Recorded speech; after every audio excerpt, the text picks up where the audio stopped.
यो बेमौसमी वर्षाले गर्दा हेर्न सक्नुहुन्छ किसान मर्कामा छ। यो भिडियो म हेराइरहेको छु अहिले, जो रेकर्ड गरिरहेको छु अहिले साँझको दिउँसोको भनेको यो साँझको 4:30 बजेछ।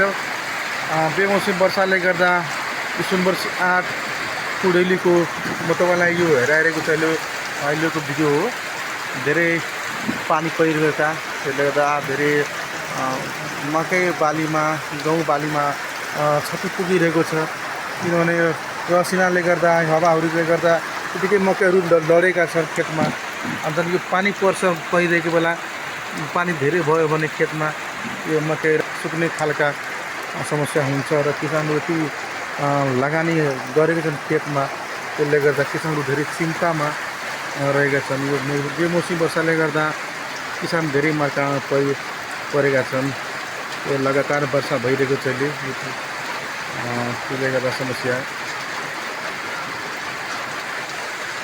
हेर्न सकिन्छ। यहाँ यो बादल चारैतिर बादल लागेको छ, धेरै बाक्लो बादल छ, किनभने छुट्ने खालको छैन।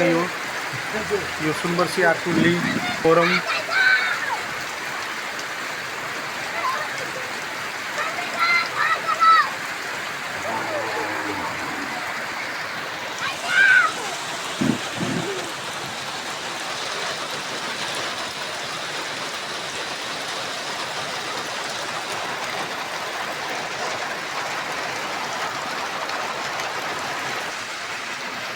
मान्छेहरू बाटोमा हिँड्दा नि यहाँ पसलमा उभिन बाध्य। किनभने अब बेमौसमी वर्षाले गर्दा बाटोमा मान्छेहरू अल्पत्र परिरहेका छन्। यहाँ हेर्न सक्छु अहिले यो पसलमा हेर्नु वर्षा धेरै तीव्र गतिमा भइरहेको छन्, धेरै मुसलधार जस्तै भन्नुपर्छ।